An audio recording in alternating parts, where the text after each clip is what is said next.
গত ৩-৪ মাসে আমার এই চ্যানেলে আমি ৩টি রাজনৈতিক পূর্বাভাস দিয়েছিলাম। ৩টির মধ্যে ২.৫টি সত্য হয়েছে, ২টো পুরো মিলেছে। তার প্রথমটি পশ্চিমবঙ্গ বিধানসভার নির্বাচনের আগাম ফল। যখন ভারতের এবং এই রাজ্যের নির্বাচন সমীক্ষা বিশারদরা, যেসব সংবাদ মাধ্যম এবং ভোট বিশেষজ্ঞরা যখন মমতার বিরাট বিজয়ের পূর্বাভাস দিচ্ছিলেন, তখন আমি বলেছিলাম বিজেপি ১৯০+ আসন পাবে, তাই পেয়েছে। আমি এই পূর্বাভাস দিয়েছিলাম যখন সবেমাত্র এসআইআর শুরু হতে চলেছে, তখনও শুরু হয়নি পশ্চিমবঙ্গে তখন। কারণ আমি জানতাম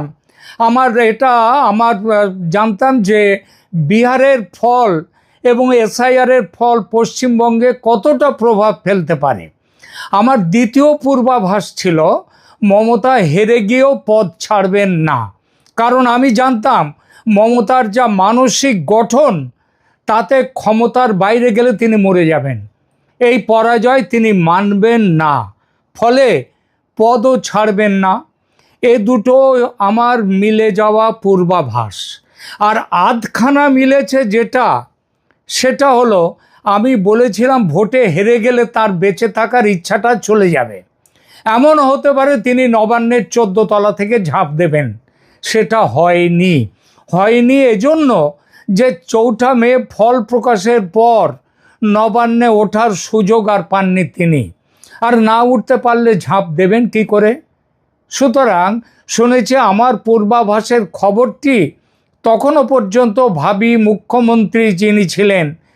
মুখ্যমন্ত্রী শুভেন্দু অধিকারীর কাছে আমার এই পূর্বাভাস পৌঁছে দিয়েছিলেন আমার এক দর্শক। তারপর ঠিক হয় তৃণমূল মন্ত্রীদের প্রবেশ নবান্নে নিষিদ্ধ, কারণ তারা ফাইল চুরি করতে পারেন। প্রাক্তন মুখ্যমন্ত্রীও আর নবান্নমুখ হননি, লাভ দেওয়াও হয়নি তার। এজন্যই বলেছি 2.5খানা পূর্বাভাস আমার সত্যি। আর তার জন্যে এবারের এই 2026-এর এই জুলাই মাসে যে আন্দোলনে এখন সারা দেশ উত্তপ্ত, এই আন্দোলনের তীব্রতা দেখে অনেকেই জানতে চাইছেন, দাদা ভারত কি শ্রীলঙ্কা, বাংলাদেশ, নেপালের মতো হয়ে যাবে? মোদী সরকারের পতন কি অনিবার্য? নাকি আন্দোলনের তীব্রতায় ভয় পেয়ে ধর্মেন্দ্র প্রধানকে মন্ত্রিসভা থেকে বিদায় দিয়ে মোদী আপাতত এই যাত্রা বাঁচবেন? আমার বাংলাদেশের বহু বন্ধু এরই মধ্যে দেখতে পাচ্ছেন মোদী সরকার চলে যাচ্ছে, বিজেপির পতন হচ্ছে, কিন্তু যখন তাদের পাল্টে জিজ্ঞেস করছি, আরে বাবা মোদী না হয় চলে যাচ্ছে তোমরা বলছো, তো মোদী গেলে আসছেটা কে? সেটা কিছু ভেবেছ? তখন কোনো উত্তর কেউ দিতে পারছেন না। এই আলোচনায় প্রশ্ন 3টি। 1, ধর্মেন্দ্র প্রধান কি যাচ্ছেন চলে? 2, নরেন্দ্র মোদীর সরকার কি চলে যাচ্ছে? এবং 3, নরেন্দ্র মোদীর সরকার চলে গেলে কোন সরকার আসছে? আসুন এক এক করে 3টি প্রশ্নের উত্তরে যাই। প্রথমেই বলি, ঠিকই অবস্থা খুব খারাপ। ছাত্রদের জমায়েত আর শুধু ছাত্রদের নেই, অবশ্য প্রথম থেকেই এটা ছাত্রদের ছিল না, আমি এটা বিশ্বাস করি। সরকার বিরোধী সমস্ত শক্তিগুলো, তার মধ্যে দেশীয় আছে বিদেশিও আছে, এরা এখন একজোট হয়ে ছাত্রদের পিছনে, একেবারে বাংলাদেশের মতো। হয়তো হিংসা বাংলাদেশের মতো সেভাবে ছড়ায়নি, কিন্তু 24-এর ঢাকা আর 26-এর দিল্লির মধ্যে অনেক জায়গায় মিল দেখা যাচ্ছে, বিশেষত আন্দোলনে। এবং আন্দোলন শুধু দিল্লিতে আবদ্ধ নয়, ক্রমশ ছড়িয়ে পড়েছে রাজ্যে রাজ্যে, বিশেষ করে যেসব রাজ্যে বিজেপির সরকার। ব্যতিক্রম এখনও পর্যন্ত পশ্চিমবঙ্গ, ইউপি এবং অসম, এর সঙ্গে আরও 2-1টা রাজ্য।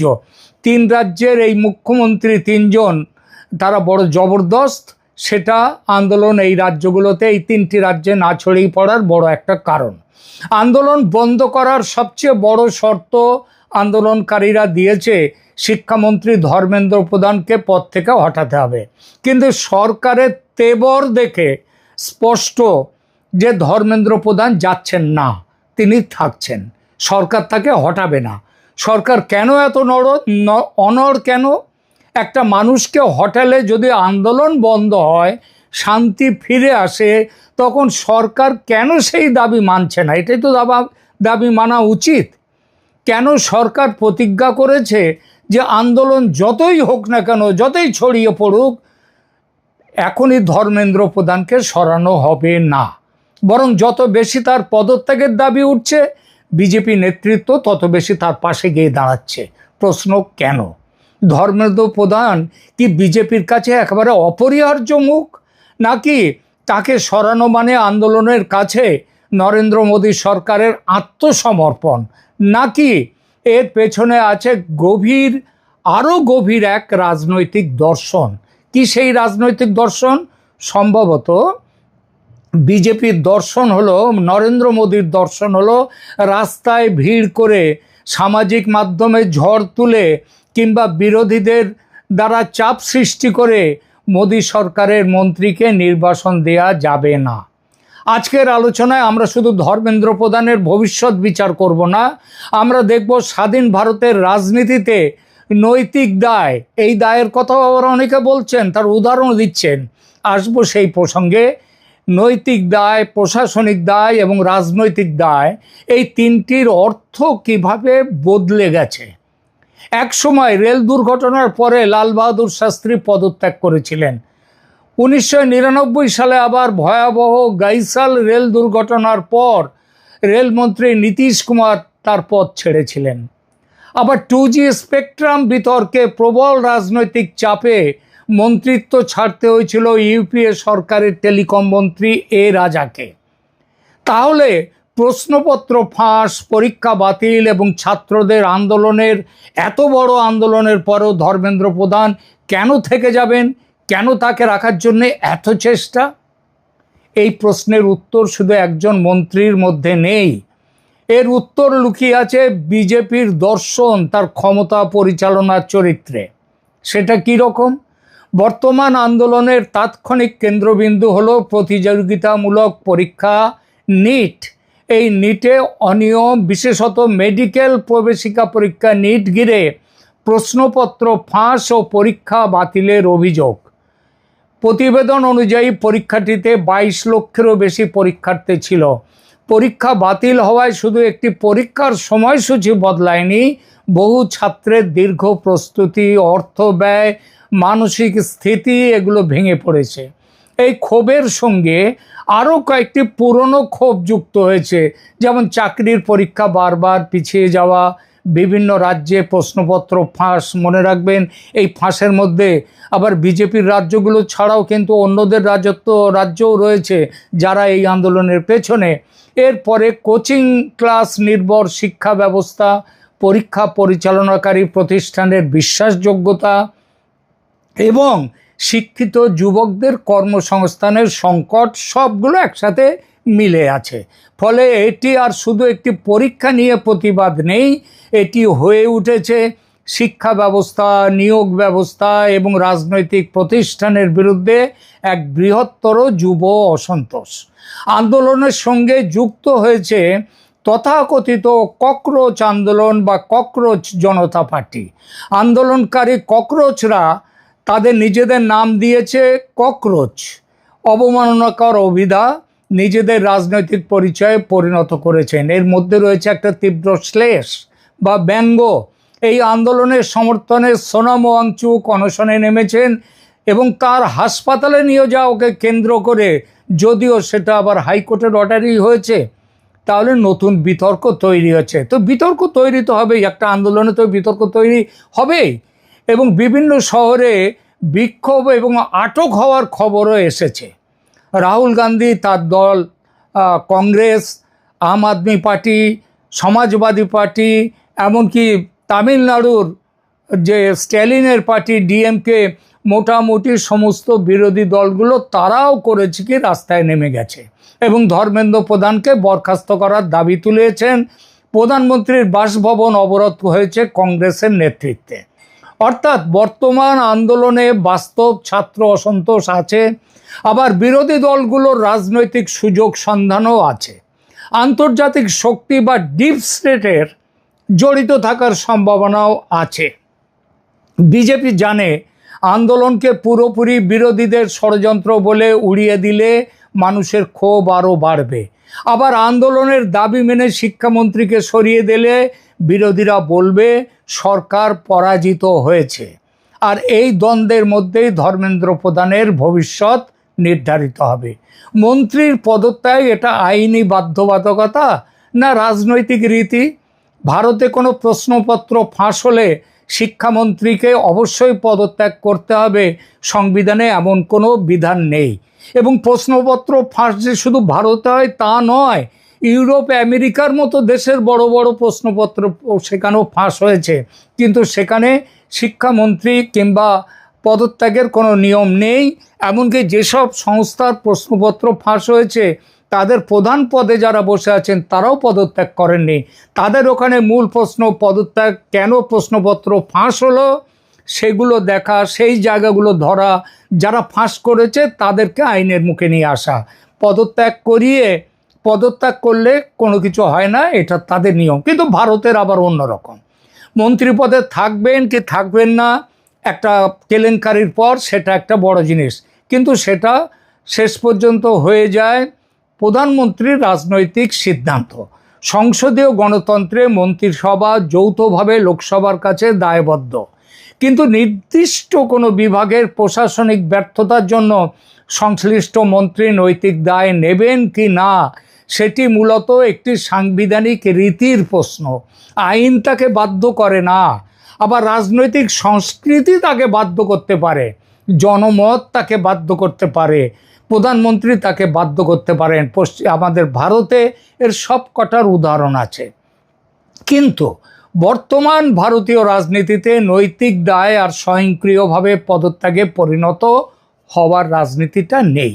সরকার বলতে পারে প্রশ্নপত্র ফাঁস করেছে অপরাধ চক্র, তদন্ত করবে পুলিশ অথবা কেন্দ্রীয় তদন্তকারী সংস্থা, দোষীদের শাস্তি হবে, পরীক্ষা পরিচালনার ব্যবস্থার সংস্কার করা হবে। কিন্তু মন্ত্রী নিজে তো আর প্রশ্নপত্র ফাঁস করেননি, অতএব তাকে সরানোর দাবিটা রাজনৈতিক, আইনি নয়। এই যুক্তি সম্পূর্ণ অযৌক্তিক নয়, যথেষ্ট যুক্তি আছে। কিন্তু পাল্টা প্রশ্নও আছে, কোনো মন্ত্রীর দায় কি শুধু ব্যক্তিগত অপরাধে সীমাবদ্ধ? তার অধীনস্থ ব্যবস্থায় বারবার বিপর্যয় ঘটলেও কি তিনি বলতে পারেন আমি নিজে তো প্রশ্নপত্র ফাঁস করিনি? মন্ত্রী যদি শুধু সাফল্যের কৃতিত্ব নেন কিন্তু ব্যর্থতার দায় না নেন, সেটা না নিয়ে অধস্তন কর্মীদের ওপর চাপিয়ে দেন, তাহলে সংসদীয় জবাবদিহি শব্দটার অর্থ কি? আর এই বিতর্কটাই আজকের আলোচনার মূল কেন্দ্রে আছে। চলুন ফিরে যাই 1956 সালে। লাল বাহাদুর শাস্ত্রী তখন ভারতের রেলমন্ত্রী। প্রথমে মেহবুবনগরে ভয়াবহ রেল দুর্ঘটনা ঘটল। শাস্ত্রী পদত্যাগের প্রস্তাব দিলেন, প্রধানমন্ত্রী জওহরলাল তা গ্রহণ করলেন না। কয়েক মাস পরে তামিলনাড়ুতে আরও একটি ভয়াবহ রেল দুর্ঘটনা ঘটল, শতাধিক মানুষের মৃত্যু হলো। শাস্ত্রী আবার পদত্যাগ করলেন।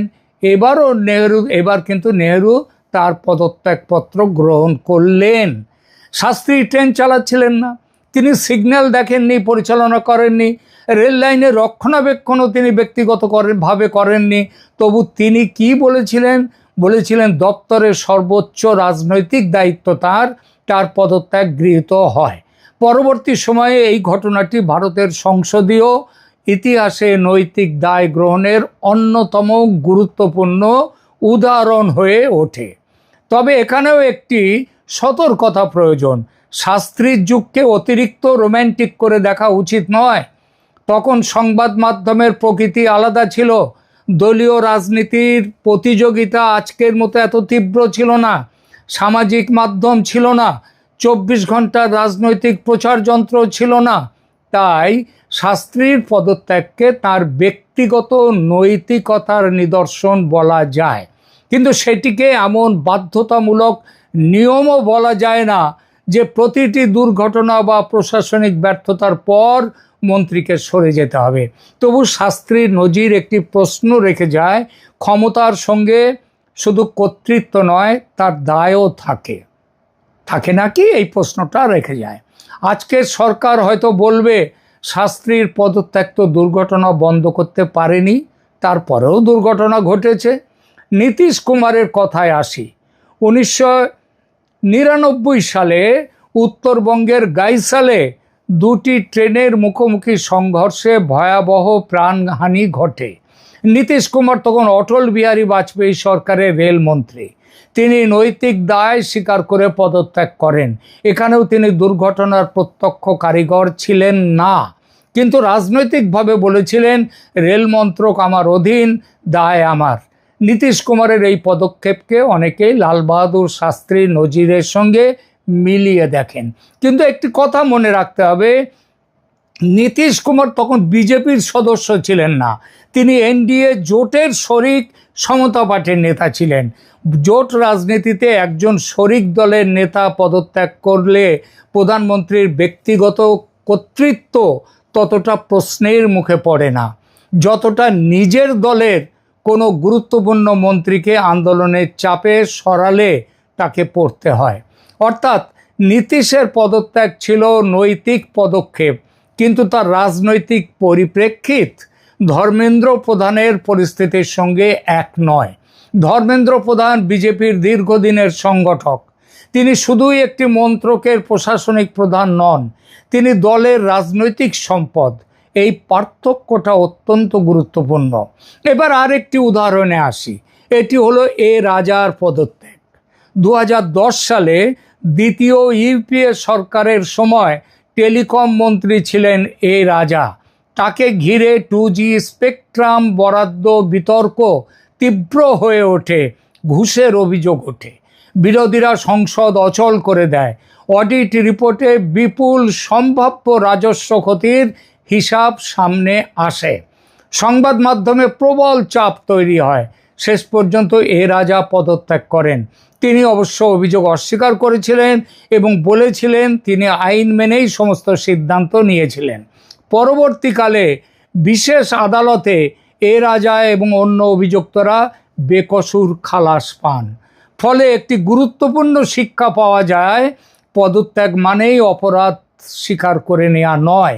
এ রাজার পদত্যাগ হয়েছিল প্রচণ্ড রাজনৈতিক চাপের মধ্যে, সেটা শাস্ত্রীর মতো নিখাদ নৈতিক দায়িত্ব গ্রহণ ছিল না। ইউপিএ সরকার বুঝেছিল এ রাজাকে রেখে দিলে সংসদ চালানো এবং সরকারের ভাবমূর্তি রক্ষা করা কঠিন হবে। এটা মনমোহন সিং সরকারের দুর্বলতা ছিল। আর এখানেই মোদি সরকারের সঙ্গে মনমোহন সরকারের মূল পার্থক্য। ইউপিএ বিরোধী চাপ, জোট সঙ্গীর চাপ এবং সংবাদপত্রের চাপ সামলে আপোষ করেছে। আর মোদি সরকারের রাজনৈতিক সংস্কৃতি আপোষ নয়, নিয়ন্ত্রণকে গুরুত্ব দেয়া। ইউপিএ ভাবত একজন মন্ত্রীকে সরিয়ে সরকারকে বাঁচানো যাবে, আর মোদি সরকার ভাবে একজন মন্ত্রীকে চাপের মুখে সরিয়ে দিলে সরকারের কর্তৃত্ব দুর্বল হয়ে যায়। এই দুই দৃষ্টিভঙ্গির পার্থক্য না বুঝলে ধর্মেন্দ্র প্রধানের প্রশ্নটি বোঝা যাবে না। নরেন্দ্র মোদীর নেতৃত্বাধীন বিজেপির একটি সুস্পষ্ট রাজনৈতিক বৈশিষ্ট্য রয়েছে। সরকারকে এমনভাবে উপস্থাপন করে নরেন্দ্র মোদীর সরকার যেন সিদ্ধান্তের কেন্দ্র একটাই এবং অভিন্ন। মন্ত্রীদের পৃথক রাজনৈতিক অস্তিত্ব এখানে খুব সীমিত। ওই জন্যই বলে না বারবার, বিজেপি সরকারের থেকে বড় প্রশ্ন, বড় নাম এই সরকারের হচ্ছে মোদী সরকার।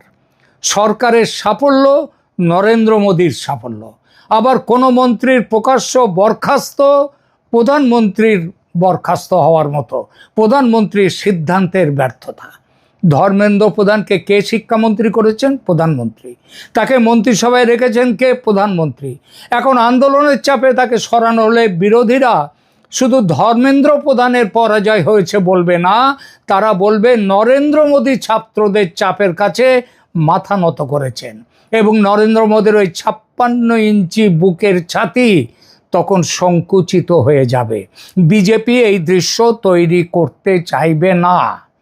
বিজেপির রাজনৈতিক ভাষায় সরকারকে দৃঢ় সিদ্ধান্ত নিতে সক্ষম এবং চাপ প্রতিরোধী সরকার হিসেবে দেখানো হয়। অর্থাৎ এই সরকার 56 ইঞ্চি বুকের পাটার সরকার। কৃষক আন্দোলন হোক, নাগরিকত্ব আইন বিরোধী প্রতিবাদ হোক কিংবা অন্যান্য গণ আন্দোলন, সরকার সাধারণত তাৎক্ষণিক ব্যক্তিগত বলির পাঁঠা তৈরি করে সরকার বাঁচাতে চায়নি। কোনো নীতি বদলাতে হলেও সরকার নিজের সময় এবং নিজের ভাষায় তা করে। এই রাজনৈতিক কৌশলের একটি সুবিধে আছে, এতে সরকারকে দুর্বল দেখায় না, দেখায় সবল, প্রবল। এবার বলি ধর্মেন্দ্র প্রধান কেন গুরুত্বপূর্ণ। ধর্মেন্দ্র প্রধানকে শুধুই শিক্ষা মন্ত্রকের একটি মুখ হিসেবে দেখলে ভুল হবে। তিনি ওড়িশা থেকে উঠে আসা বিজেপির একজন অভিজ্ঞ নেতা, দীর্ঘদিন কেন্দ্রীয় মন্ত্রিসভায় রয়েছেন, পেট্রোলিয়াম ও প্রাকৃতিক গ্যাস, দক্ষতা উন্নয়ন এবং শিক্ষার মতো গুরুত্বপূর্ণ দায়িত্ব সামলেছেন, বিভিন্ন রাজ্যে নির্বাচনী ও সাংগঠনিক দায়িত্ব পালন করেছেন অত্যন্ত সক্ষমতার সঙ্গে। দলের কেন্দ্রীয় নেতৃত্বের কাছে তার মূল্য শুধু তার মন্ত্রকের কাজ দিয়ে বিচার করা নয়, তিনি এমন একজন নেতা যাকে প্রয়োজনে নির্বাচনী ব্যবস্থাপনা, দলীয় সমন্বয় এবং গুরুত্বপূর্ণ রাজনৈতিক দায়িত্ব দেয়া যায়। আরও একটি অঙ্ক আছে, ওড়িশায় বিজেপির রাজনৈতিক উত্থান দলের কাছে গুরুত্বপূর্ণ। সে রাজ্যের একজন বড় জাতীয় নেতাকে আন্দোলনের চাপে সরিয়ে দেয়া হলে রাজ্যের রাজনৈতিক সমীকরণেও খারাপ বার্তা যেতে পারে। তবে এর অর্থ এই নয় যে তিনি চিরস্থায়ীভাবে নিরাপদ। মোদি মন্ত্রিসভায় কাউকেই অপরিহার্য বলা যায় না, কিন্তু তাকে কখন সরানো হবে এবং কিভাবে সরানো হবে সেটা বিজেপি নিজের সিদ্ধান্ত হিসেবে দেখাতে চাইবে। আন্দোলনের স্লোগানের প্রত্যক্ষ ফল হিসেবে সেসব ব্যবস্থা বিজেপি নেবে না। এখনই সরালে বিজেপির 5টি রাজনৈতিক ক্ষতি। প্রথম ক্ষতি, আন্দোলনের বিজয় স্বীকার ধর্মেন্দ্র প্রধান এখন পদত্যাগ করলে আন্দোলনকারীরা বলবেন সরকার আমাদের দাবি মেনেছে। এটি আন্দোলনকে আরও শক্তি দেবে এবং অন্য বিষয়ে আন্দোলন করছে যারা তাদেরকেও দেখাবে, তাদের কাছে এই বার্তা দেবে যে যথেষ্ট চাপ তৈরি করতে পারলে কেন্দ্রীয় মন্ত্রীকে সরানো সম্ভব, বিজেপির মাথা নোয়ানো সম্ভব। এমন নজির বিজেপি তৈরি করতে চাইবে না। দ্বিতীয় ক্ষতি, রাহুল গান্ধীর হাতে রাজনৈতিক অস্ত্র তুলে দেয়া। রাহুল গান্ধী প্রকাশ্যে ধর্মেন্দ্র প্রধানের বরখাস্ত দাবি করেছেন। এখন তাকে সরালে কংগ্রেস বলবে সরকার বিরোধী নেতার বক্তব্যের সত্যতা এই সরকার মেনে নিয়েছে। বিজেপি রাহুল গান্ধীকে এমন সহজ রাজনৈতিক জয় দেবে না। তৃতীয় ক্ষতি, আন্দোলনের এই পর্যায়ে মন্ত্রীকে সরালে নতুন প্রশ্ন উঠবে, তাকে এতদিন রাখা হয়েছিল কেন? কেন এত হাঙ্গামা করবার সুযোগ দেয়া হলো? সরকার কি আগে সমস্যার গুরুত্ব বুঝতে পারেনি? অর্থাৎ বরখাস্ত এই সমস্যার সমাধান করলেও নতুন রাজনৈতিক সমস্যা এবং প্রশ্ন তৈরি করবে। চতুর্থত, প্রশ্নপত্র ফাঁস একটা বৃহত্তর অপরাধ চক্র, প্রশাসনিক গাফিলতি এবং প্রযুক্তিগত দুর্বলতার ফল। শুধু শিক্ষামন্ত্রীকে সরিয়ে দিলে সরকার বলতে পারে সমস্যার মূল চিকিৎসার বদলে একটা মুখ বদলানো হচ্ছে কেবল।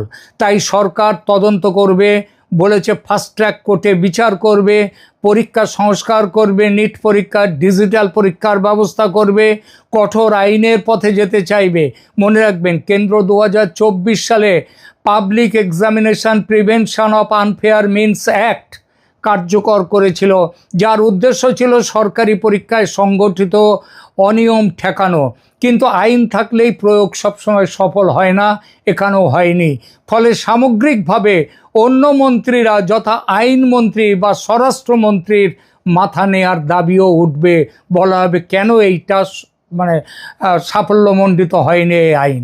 পঞ্চম ক্ষতি, বিজেপির মন্ত্রীরা যদি মনে করেন সামাজিক মাধ্যমের চাপ বা রাস্তার আন্দোলনে তাদের পথ চলে যেতে পারে, তাহলে প্রশাসনিক সিদ্ধান্ত গ্রহণেও সতর্কতা এবং ভীতি বাড়তে পারে।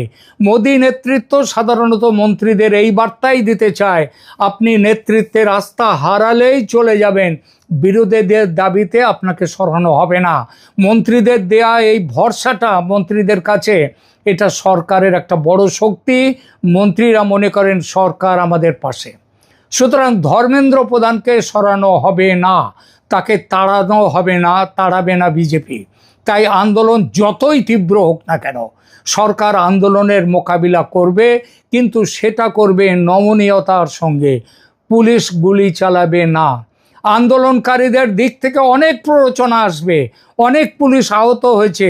আন্দোলনকারীরা বিভিন্ন তাদের নানা ভিডিও ছড়িয়ে এসেছে, বাজারে ছড়িয়ে এসছে, যে সেখানে তারা ছুরি ছোরা ইত্যাদি লাঠি নানা রকম অস্ত্র নিয়ে আসছে। তাহলেও পুলিশ সংযম থেকেছে। পুলিশ প্ররোচনায় পা দেয়নি, দেবে না। আর সেনা নামিয়ে আন্দোলনকারীদের হাতে অস্ত্রও তুলে দেবে না কেউ। নরেন্দ্র মোদীর ভবিতব্য তাই শেখ হাসিনার পথে যাবে না। আর এটাই আমাদের আজকের দ্বিতীয় প্রশ্ন। এই আন্দোলন কি বিজেপি মন্ত্রিসভার পতন ঘটাতে পারে? আমার উত্তর না, কখনোই না। কারণ ভারত ওই বাংলাদেশ, নেপাল, শ্রীলঙ্কা, পাকিস্তানের মতো ছোট্ট দেশ নয়। এখানে একটা শক্ত সাংবিধানিক ব্যবস্থা চালু আছে। এখানে সেনাবাহিনী ব্যারাকে থাকে। ওয়াকার উজ্জামানের মতো রাজনীতিতে মাথা গলায় না। দেশের রাজনীতিতে ভারতের সেনার কোনো ভূমিকা নেই। সেনা কখনো ভারতে কোনো অভ্যুত্থান ঘটাতে পারেনি, পারে না, পারবে না, এবং তাদের সেই ইচ্ছা এবং সুযোগও নেই। সুতরাং বিজেপির সরকার থাকছে এবং থাকবে। কারো ক্ষমতা নেই এই সরকারকে হটানোর। তাই যত খুশি ওই মেটিকুলাস ডিজাইনের মতো ষড়যন্ত্র হোক না কেন, এই সরকার চলে যেতে পারে একমাত্র তখনই যদি পার্লামেন্টে সংখ্যাগরিষ্ঠতা হারায়। সেই সম্ভাবনাও এখন সুদূর পরাহত। আর পার্লামেন্টে না হারাতে পারলে বিজেপির সরকার থাকবে সেই 2029 পর্যন্ত। এবং 2029-এর ভোটে যদি হারে তাহলেই বিজেপি চলে যাবে, সরকার আসবে না। কোনো রাস্তার আন্দোলন তা সে যত তীব্র হোক না কেন, যদি কয়েকশো বা কয়েক হাজার মানুষের মৃত্যু হয়, তাহলেও ভারতে কোনো ওয়াকার উজ্জামান জন্ম নেবে না, যে তার প্রধানমন্ত্রীকে মেরে ফেলার বা তাড়াবার ষড়যন্ত্রে লিপ্ত হবে। আমার বাংলাদেশের বন্ধুরা যারা খুব খুশি হচ্ছেন এই আন্দোলন দেখে এবং এই আন্দোলনে মোদী সরকারের পতনের ছবি দেখতে পাচ্ছেন, তাদের বলি মনে রাখবেন, ভারত আর বাংলাদেশে রাজনৈতিক সংস্কৃতির আসমান জমিন ফারাক। এবার তৃতীয় প্রশ্নের আলোচনায়। মোদী সরকারের পতন হয়েছে, যদি তর্কের খাতিরে মেনেও নিই এই কথা, তাহলে ক্ষমতার দখল কে নেবে? ভারতের সংবিধানে কেন্দ্রে রাষ্ট্রপতির শাসনের কোনো বিধান নেই। অন্তর্বর্তী সরকারের কোনো বিধান নেই। এখানে উচ্চাকাঙ্ক্ষী কোনো সেনাপ্রধান নেই। এখানে মোহাম্মদ ইউনূসের লেভেলের কোনো মার্কিন দালাল নেই। সুতরাং মোদিকে গায়ের জোরে হটিয়ে অন্য কোনো স্টপ গ্যাপ অন্তর্বর্তী মন্ত্রিসভা এখানে আসতে পারে না। এখানে বিজেপি মন্ত্রিসভা থাকবে পরের ভোট পর্যন্ত, এবং সেই ভোটে বিজেপি দেখবেন আরও বড় সংখ্যাগরিষ্ঠতা নিয়ে ক্ষমতায় ফিরবে। কে হবেন প্রধানমন্ত্রী সেদিন, মোদি না যোগী না অমিত শাহ, সেটা আমি ঠিক করব না। এই প্রসঙ্গে নাম উঠে আসছে হেমন্ত বিশ্ব শর্মারও, আমার তা মনে হয় না। আমার মনে হয় এখানে দুটো নাম সেখান থেকেই ঠিক হবে, এক যোগী আর এক অমিত শাহ, এর বাইরে আর কেউ নেই। আর সেটা ঠিক করবে বিজেপি, আরএসএস। কিন্তু কথাটা হলো, ককরোচ পার্টি ও বিরোধীরা আন্দোলনের নামে যত হিংসা ছড়াবে, মানুষ তত ক্ষিপ্ত হবে এই বিরোধী শক্তির ওপর যারা দেশে অরাজকতা তৈরি করছে। এবং তার ফল কি? ফল বিজেপিকে আরও বেশি করে সমর্থন করা। আমার কথাগুলো লিখে রাখুন, পরে মিলিয়ে নেবেন। ধন্যবাদ।